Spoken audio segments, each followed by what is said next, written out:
man. Bad man. He's a bad man. Bad man. He's a bad man.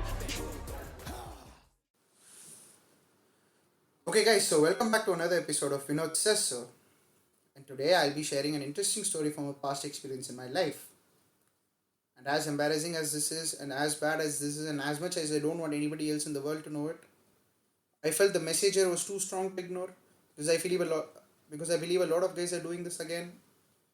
Either consciously or unconsciously, I think we make this mistake, and I hope this story will change your mind in regards to that. So the story is about the time I got knocked out by a girl. And to give you a bit of a context, this did not happen like I didn't go out and pick up a fight with a girl in the middle of the road or in some unsafe environment, and I didn't try to disrespect anybody, but a very safe and controlled environment. And I will set this story up by giving you a little pretext to the story. So stay with me here if it's a bit long, but I promise you it's a good story and you will learn the moral at the end of it. So let's go back a few years. The first time I joined my new job in an IT company, I was a software engineer, and no disrespect to any software engineers. Our job basically consists of us sitting around 9 to 12 hours a day, going through hundreds of lines of code, trying to fix a bug. By which I'm basically trying to say our job is not that much physical.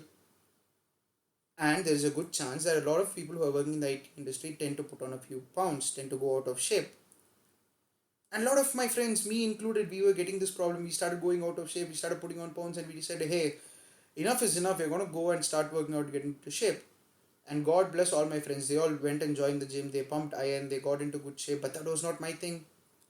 I was a basketball player in my college and I was pretty good. So the competition aspect of sports made me who I am today. The work ethic that drives to you towards victory, I didn't feel that I got it from a working standpoint, from a gym standpoint, it did not come to me. And unfortunately, I couldn't find any companions who were willing to play basketball. So I decided, hey, right now, I'm a huge fan of the UFC. I love mixed martial arts. I know a thing or two about this, so why not learn it and actually, get to know the inside of the sport, something which I'm really willing to cover in my channel in the future. So I decided, hey, why not go on to Google, search for the different institutes around my area in Bangalore, and I find this one institute which teaches you the art of Muay Thai. Now, Muay Thai is basically the science, if you will, of using your knees, your feet, your elbows, and your hands. And just to tell you what kind of place this is, I will tell you the first day what happened when I joined that institute, and I completely got hooked onto it. Was when I entered the institute, I had to go meet the master, and the master just he said, hey, this is the fee structure, this is what you got to do, this is the thing, blah blah blah. And I was like, okay, what's the next step? So he hands me out this paper, 3 different sheets. Sheet number 1, acknowledging that you're joining here, blah blah blah. Sheet number 2, rules to be followed. Rules to be followed? I mean, what do you mean rules to be followed? So the rule number 1, respect your seniors, your juniors, your masters, your fellow competitors. That was rule number 1. Rule number 2, you will not fight outside the gym unless and until it's self-defense. Rule number 3, you will compete in every competition. And rule number 4, you will always attend your classes on time. Simple things. But I felt that this was important because you had a contract which you had to honor and which was amazing. So it gave you a sense of purpose, and I just got hooked on it. Like instantaneously I got hooked on. I was like a moth to the flame. I was drawn to it. And to give you a little more perspective of the respect culture in this place, the first day, 2 hours of class, thing number 1 I learned, 15 minutes I learned how to do the warm-up, 15 minutes I learned the basic stretch, and the last 1.5 hours of the class, I went around the room greeting everybody properly. So there are 3 different greetings: the way you greet your master, the way you greet your fellow seniors, the way you greet your juniors. I had to go around and do this, everybody in the room, I have to do it properly.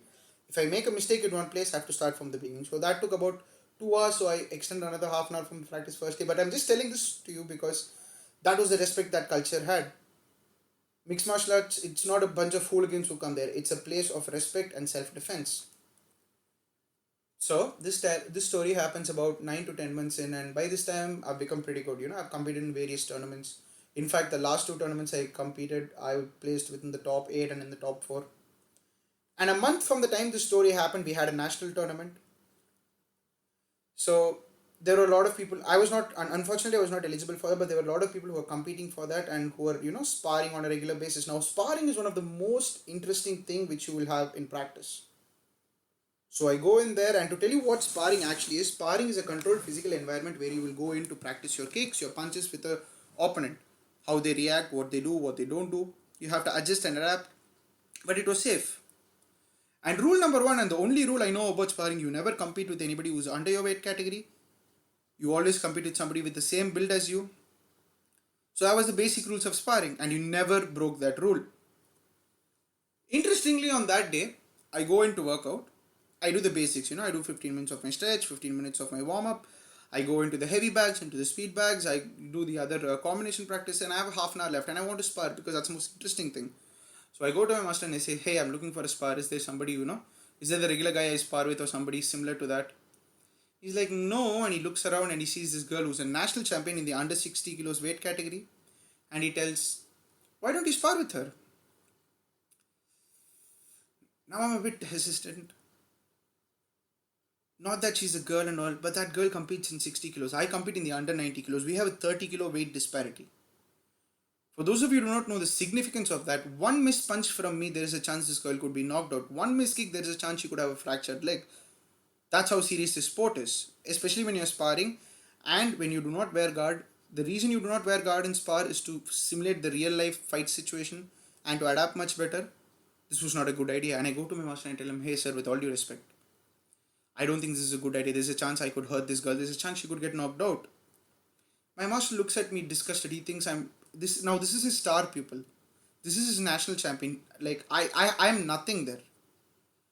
And he tells me, hey, listen, you have not won a single competition. You're not even that good of a fighter. Don't go around and talk like this and all. She's a champion. She knows how to handle herself. Go in and spar. I said, okay. Something happens, please do not blame me. He's like, let's see if something does not happen to you. And for some reason, I was so condescending. I was such a condescending ass. I didn't wear my headgear that day. I was like so confident that she couldn't hit me. I was in my basic gear. I just wrapped my hand. I was wearing my gloves. I just put on my mouth guard and I went into the ring.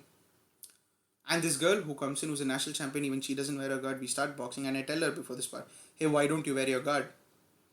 She kind of took offense to that just because she thought I was being disrespectful, but that was not my intention. And then again, we start the spar, and the first round, a spar basically consists of about 3 to 5 rounds depending on the fights, depending on the kind of tournament you're having, and each round usually consists of 3 minutes. So we start the first round and I'm sparring with her and I'm continuously tapping this girl. Now tapping is a term where when you try to punch somebody without power and just as a practice and it lands on them. So that's a tap. When I throw a punch, it just lands on them softly, it's a tap. So I keep tapping her. My jab is tapping her, my hooks are tapping her, my kicks are tapping her. It's not hurting her seriously, but she's not able to get out of any of the punches. And now I'm like, as this thing is going on, I'm getting more and more confident. Somewhere there is a mistake. I think she's not that good. The first round gets over and we come around to each other's corner and we're just sitting there and just relaxing. You get a 1 minute break and then you go back to spar again. My master gets up and go over to that girl and he tells her, hey, listen, I told him you're a national champ and you can outbox him. This is not our national champ fight. He's nothing. Is this how you want to fight? And he says he could knock you out. I have no idea to this day why he did that. To this day, I've never spoken to him after that, but I don't know why he did that. He goes over, he tells this to her, and now I can see that girl is angry. I can see that stare in her eyes, that dead stare. I could see it from her eyes, the effect she has before a fight, the look she has before her. I could see that. And once the round starts again, we start sparring. The first kick she throws, guys, full power, bam, quickly, right at my leg, and I stumble for a sec. I was like, hey, wait, something's wrong here. Something's wrong, something's happened. Second kick, third kick, fourth kick, and now I'm pretty sure she's angry. She's trying to come after me. She's trying to prove her point. Which is not wrong, but you have to consider the consequences here. If you're trying to prove a point against me, I will prove my point against you. I will come at you as much as I can. And as bad as it sounds when I'm saying it, that was my exact mentality at that time. After that, she throws a couple of punches which lands cleanly. I'm a bit wobbly right now. And then I tell her, hey, listen, I'm talking to her early spar. Hey, listen, if you want to fight, I will fight you. She's like, let's see, do it. So I throw a kick back at her, which is quite powerful, right at her shin, and she could feel the kick. She's like, okay, good, not bad. Throw one more. I throw one back at her. She checks it this time. She's like, you can't hurt me. I'm like, okay, this girl, she's got an ego. I'm going to come at her. I really am. So I try to throw the next punch a bit closer to her head. Like I try to tap her on the forehead, but with a bit power that shows her, okay, it's a bit dangerous just to blindly attack me. I'm going to throw the left hook. This girl, she's so crafty. She ducks under that left hook, uses her right leg, kicks it over straight to my head, hits me on the chin. Boom, I get knocked out flat. I don't know what's happening. And I suddenly feel like there's some water in my face. I get up. I'm not actually sure how I landed on the floor. The entire gym goes silent. Everybody's coming and standing there. And he's like, hey, you're knocked. Are you fine? Blah, blah. I'm like, no, no, no, I'm fine. I'm fine. I want to go. I want to go. He's like, buddy, you just got knocked. I was like, no, no, no, no, no. I want to go. I want to go. I'm so angry right now. And he says, he knows now. Okay. If I'm not given a chance to settle this, for life I will be, I'll hold a grudge against this girl. There might be a chance I might come at her, something or other, because these are the things, guys, because you do not understand. This is not me losing to a girl. This is like your emotions become naked when you fight somebody. It's just the competitive spirit which you have. You don't want to lose to somebody, especially get knocked out, okay? This is not me trying to say that a guy cannot lose to a girl kind of shit. But I do not want to lose to anybody. So I go there, I'm like, no, I want to go back in. So he's like, okay, go. But he's also confident enough that she's a national champion. She can hold her own against me. I go back in now. Now I'm reckless. I want to get this back immediately. I go in. I try to throw 3-punch combo, which I usually work on a regular basis. So the 3-punch combo is my left straight, my right overhook, and my left overhook. This girl knows I'm going to do that. For some reason, I don't know. Is it because she's a national champion? I have no idea. I go in. I do the left jab. She ducks it. Now I know she's coming for the right jab. I try to throw the right jab perfectly right there to block it. I'm trying to throw the left hook, ducks under, again the same right high kick, boom, knocks me out again on the same spot. Out cold. The entire gym is watching. And again, I feel the water waking me up. I just get up and the entire gym is standing there. I didn't even lift my head. Now my master realizes, okay, I'm embarrassed beyond the point. He says, hey, everybody go back to your practice, go back to your practice. They all go away. This girl is just standing there. I have not seen her after she knocks me out. I go sit in the corner. I'm just relaxing a bit. He just comes to me over. He's worried that I'm concussed. So they do a concussion test. The concussion test is basically pointing a finger in front of your face and they make sure your eye is able to follow the finger movement so that you do not have a concussion. That's a basic test. I just sit there. I relax for a while. I'm just like totally confused what happened. And I tell him, I want to leave. He's like, no, wait for a few minutes. I'm like, no, I want to leave. I'm embarrassed. I just want to leave. And he's like, okay, it's fine. Go. That is the last day I was there in that kickboxing. I've never gone back since. A lot of my friends asked why you stopped. I give this lame excuse that my hand hurts and all those, but this is the main reason I've stopped.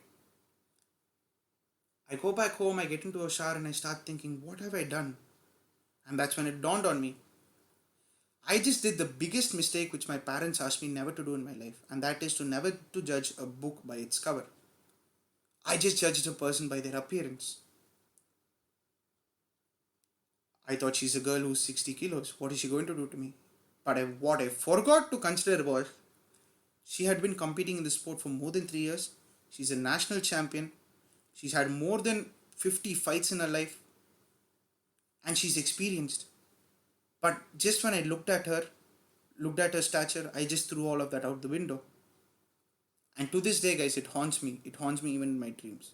And I will never make that mistake again. And the reason I'm saying the story is I hope none of you make that mistake again too.